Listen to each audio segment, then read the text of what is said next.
perbuatanmu yang baik dan memuliakan Allah pada hari Ia melawat mereka.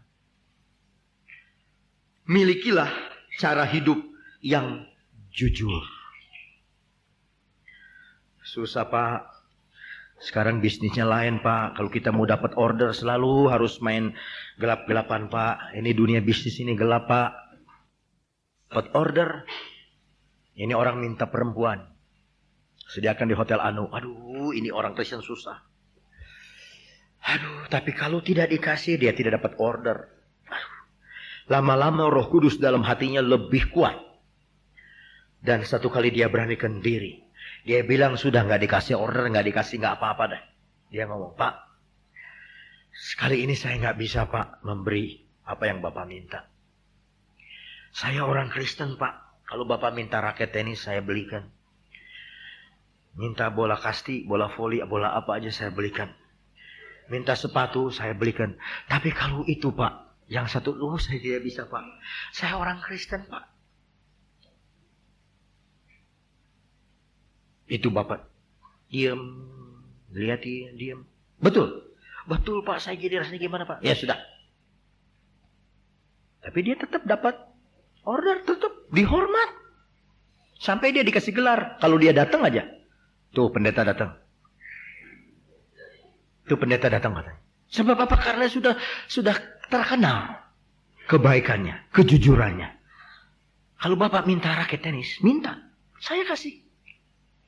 Minta apa saya kasih, tapi jangan yang itu. Aduh, Pak, saya tidak tahan, tidak bisa, Pak. Saudara-saudaraku, kita harus belajar hidup jujur. Jujur. Jujur. Jujur.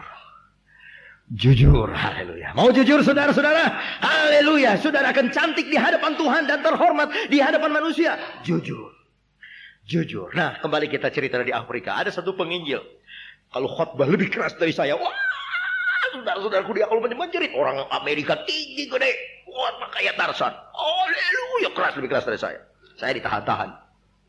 Nah, apa yang terjadi, saudara-saudaraku? Dia mengajarkan sama penduduk setempat di Afrika ini, saudara-saudaraku, mengenai hukum-hukum ilahi. Mengenai hukum-hukum perintah Tuhan. Mari kita belajar hukum-hukum Allah. Belajar 10 hukum Allah. Saudara-saudara mau? Ini orang-orang dari Afrika ini bilang, ya mau. Mau betul? Mau melakukan firman Allah? Mau. Hukum pertama, jangan kamu membunuh. Jangan kamu membunuh. Enak aja ngomong asal keluar. Jangan kamu mencuri. Jangan kamu mencuri. Jangan kamu ingin harta orang lain. Jangan kamu ingin. Terus diulang. Saya ulang lagi ya. Iya. Jangan kamu membunuh. Keras. Jangan kamu membunuh. Kira ngapalin enak nih. Jangan kamu ingin harta orang. Jangan kamu ingin milik orang. Begitu sampai jangan mencuri. Hukum ke-8. Jangan kamu mencuri. Keras berteriak. Dan semua ini rakyat dia bilang, jangan kamu mencuri. Nggak diterusin tuh sama pendeta. Sampai hukum 9, hukum 10 nggak. Dia tetap di hukum ke-8. Saya ulangi hukum ke-8. Jangan kamu mencuri. Jangan kamu mencuri.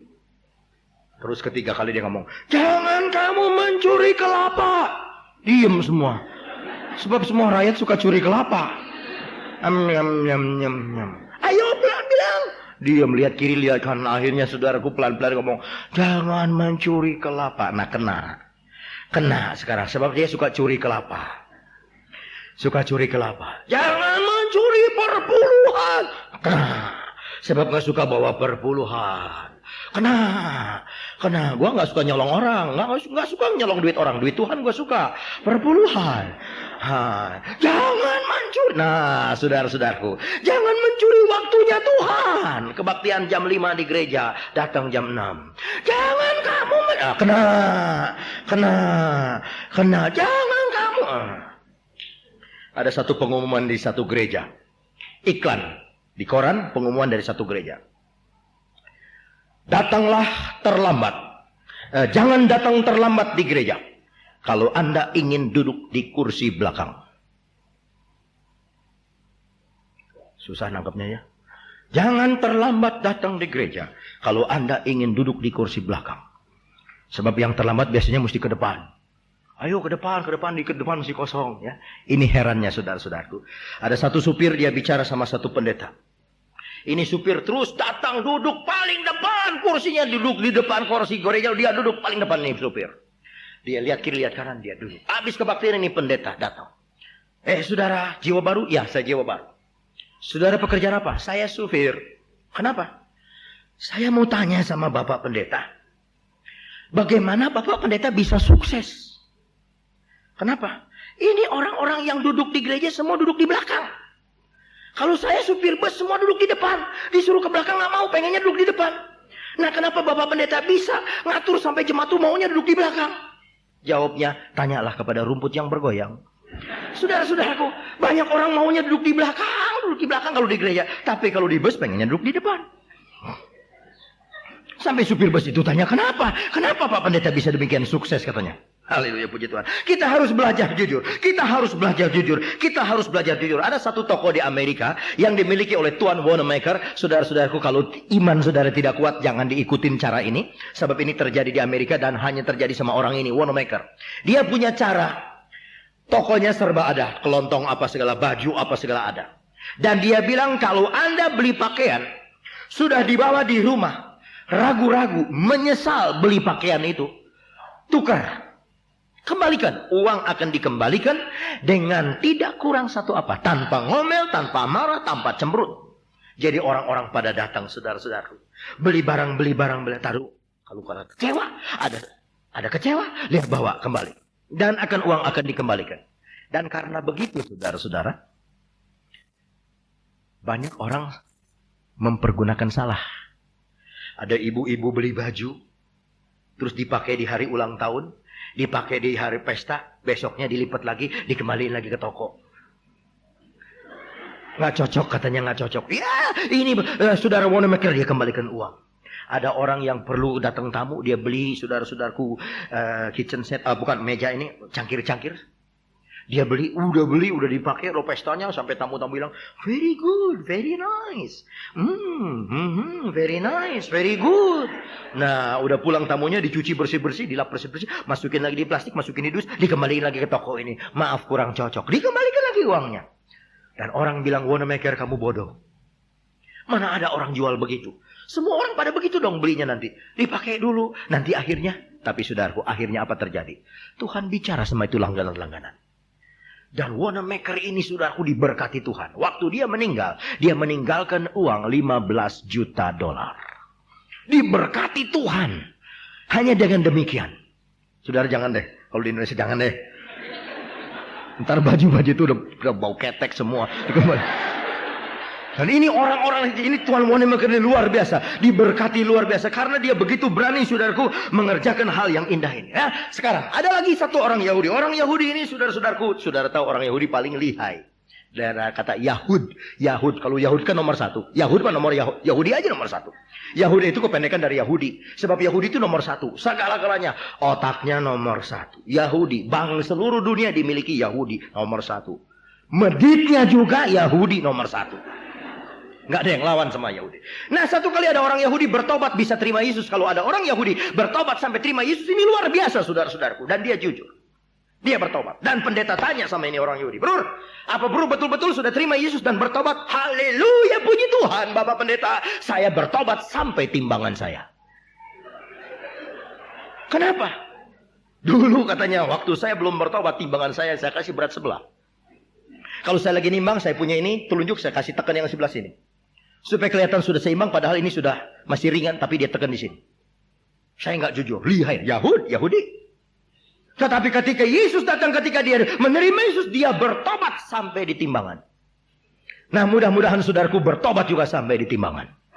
Haleluya. Yang ada warung sampai di timbangan sudah bertobat. Bertobat saudaraku sampai di timbangan. Nah, kemarin saya ketemu orang Australia makan sama-sama. Dan orang Australia ini satu cerita di restoran di Australia. Ada orang saudaraku tamu dari luar negeri masuk di restoran Tionghoa. Masuk di restoran Tionghoa. Udah makan, lupa bayar. Lupa bayar pergi aja. Dan yang pemilik restoran juga lupa nagih. Udah aja, oke. Nah, dia udah pergi, baru tahu, dia orang belum bayar. Hilang, saudaraku. Sampai 5 tahun kemudian. Ini orang luar negeri datang lagi di Australia, makan lagi di restoran itu. Ini yang pemilik restoran berkata, I remember you 5 years ago. Lalu dia bilang, 5 years ago? Ya, you eat in our restaurant. Ya, kalau tidak salah saya belum bayar, katanya. Dia jujur, saudaraku, pemilik restoran tidak. Dia bilang jujur, 5 tahun yang lalu saya belum bayar. Dan dia bayar. Apa yang saya makan? Coba saya bayar 5 tahun. Biasanya kalau kita, saudaraku, pinjam utang. Di sini nggak ada, ini orang luar. Kalau pinjam uang, ditagih pagi, nanti sore, ditagih sore, nanti besok pagi, ditagih pagi, nanti bulan depan, ditagih bulan depan, nanti minggu depan, terus nanti minggu depan, bulan depan, akhirnya ketemu lunas. Lupa bayar. Minjemnya enak, bayarnya lupa. Saudara-saudaraku. Aduh, saudara-saudaraku, jangan sampai demikian.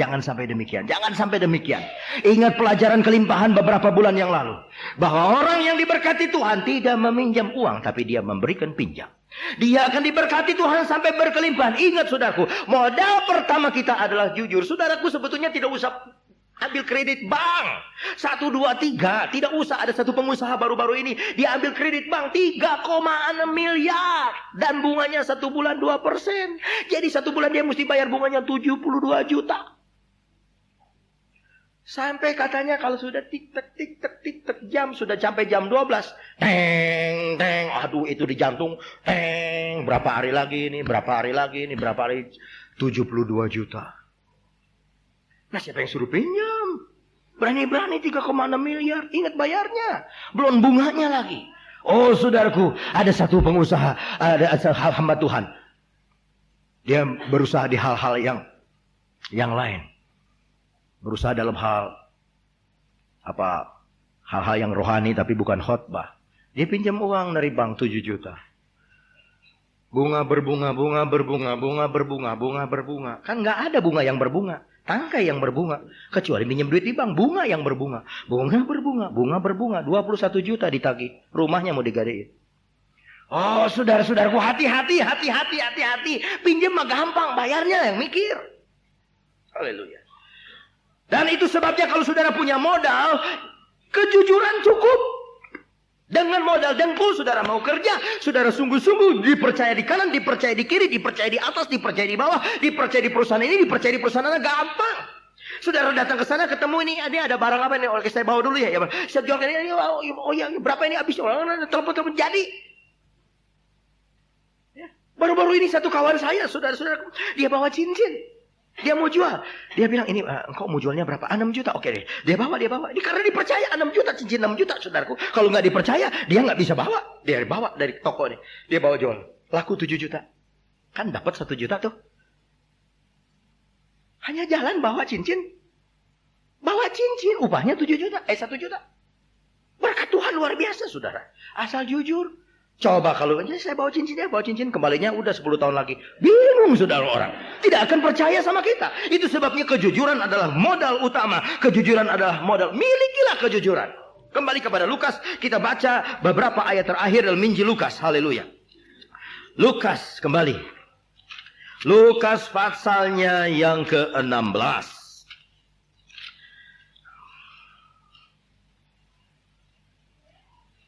Ayat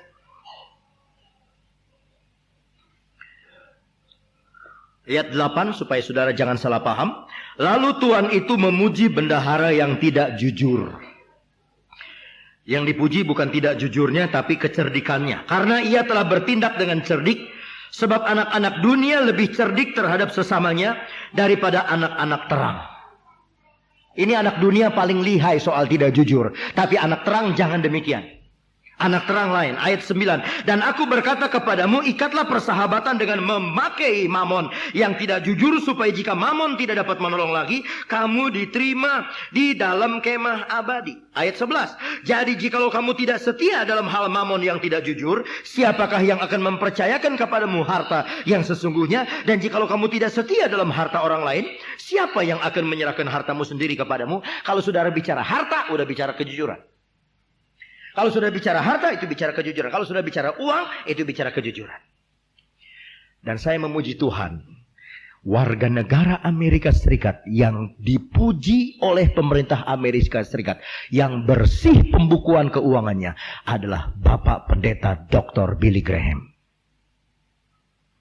Musuh-musuhnya cari salah, pembukuannya beres.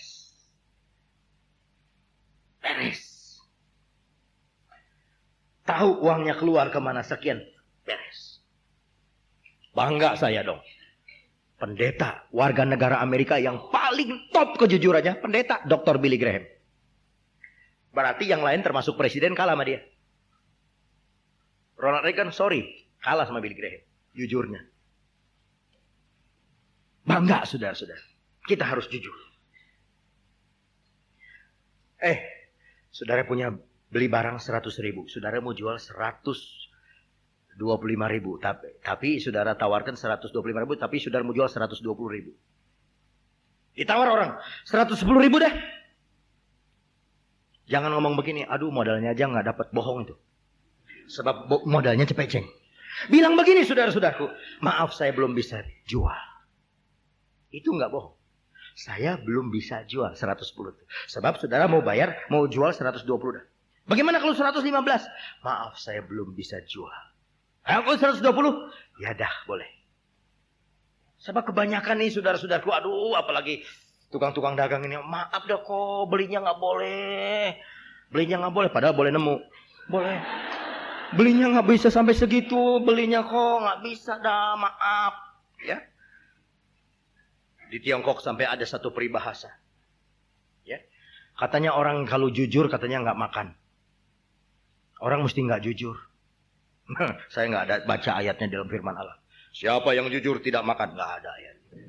Tapi orang Tiongkok yang dagang suka bilang itu. Lu nggak jujur, lu mati. Mesti nggak jujur, lu mesti lihai, nipu sedikit.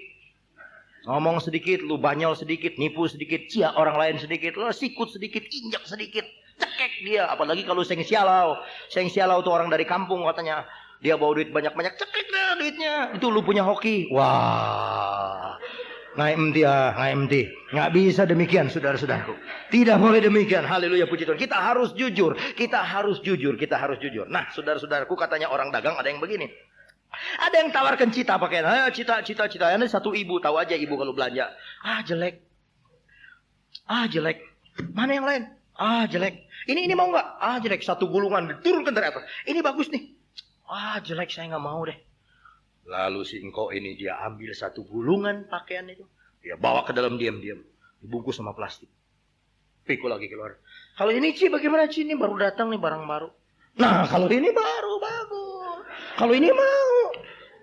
Jadi saudara-saudaraku, seringkali orang-orang saudara-saudaraku berbuat hal demikian. Dan memang ibu itu cukup bodoh. Dia inginnya kelihatan dari belakang, padahal itu juga. Saudara-saudaraku, dan dia mau beli itu. Hati-hati dengan hal yang tidak jujur. Hati-hati, inilah penghalang berkat. Inilah penghalang berkat. Saudara-saudara tahu bahwa ketidakjujuran dibenci sama Tuhan. Yang terakhir, Lukas. Kisah Rasul 5. Kisah Rasul 5. Haleluya. Kisah Rasul pasal yang kelima. Kita baca ayat 1 sampai ayat yang ke-10. 11.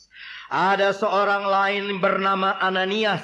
Ia beserta istrinya Safira menjual tanah. Dengan setahu istrinya ia menahan sebagian dari hasil penjualan itu. Dan sebagian lain dibawa dan diletakkannya di kaki Rasul.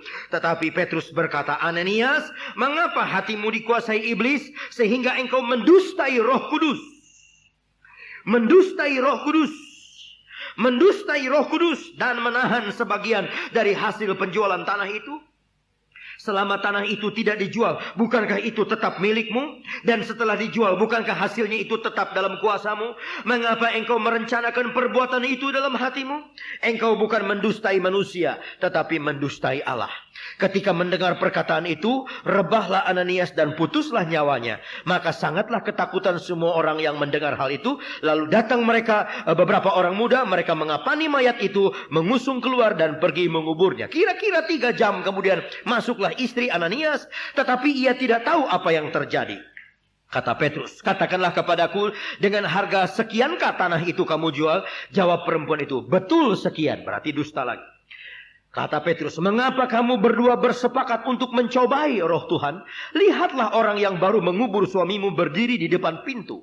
Dan mereka akan mengusung engkau juga keluar. Lalu rebahlah perempuan itu seketika di depan kaki Petrus dan putuslah nyawanya. Ketika orang muda masuk, mereka mendapati dia sudah mati. Lalu mereka mengusung keluar dan menguburnya di samping suaminya. Maka sangat ketakutanlah seluruh jemaat dan semua orang yang mendengar hal itu.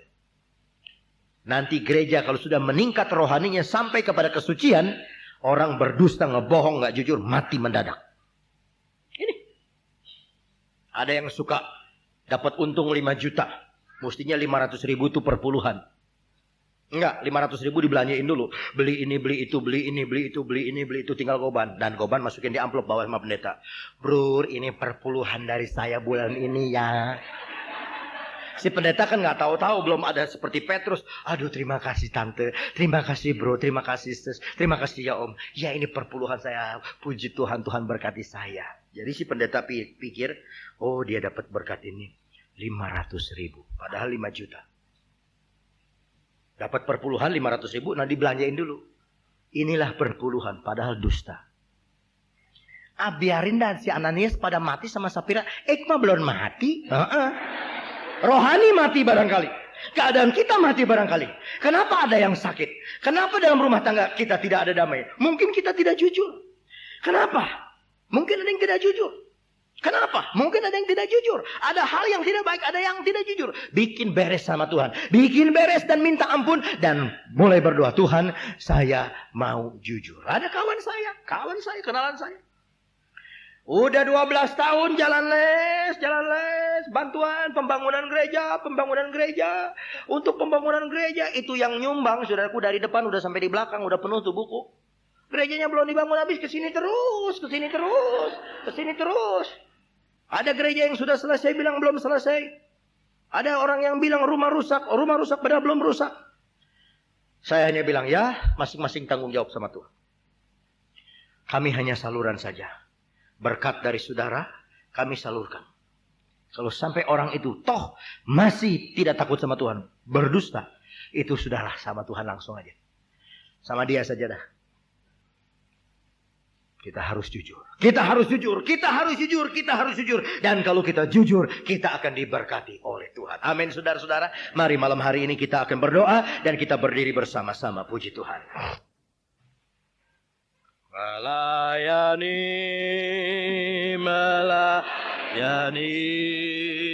lebih sungguh. Melayani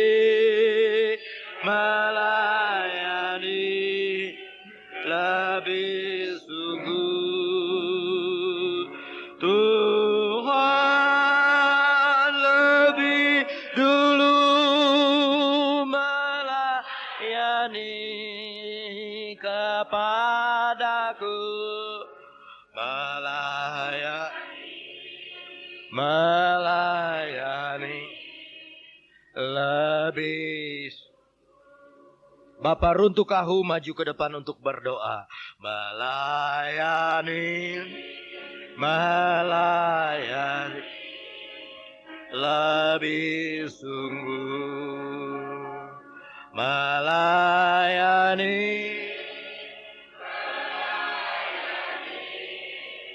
lebih sungguh. Tuhan lebih dulu melayani kepadaku.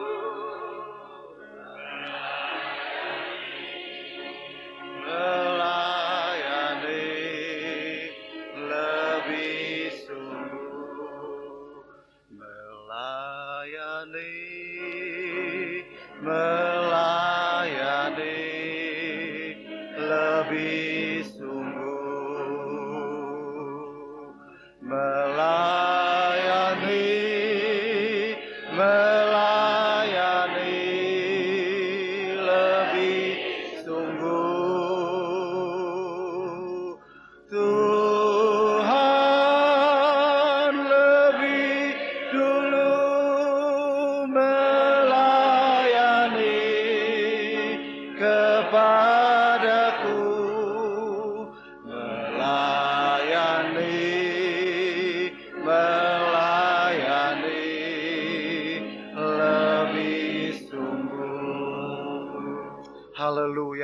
Haleluya.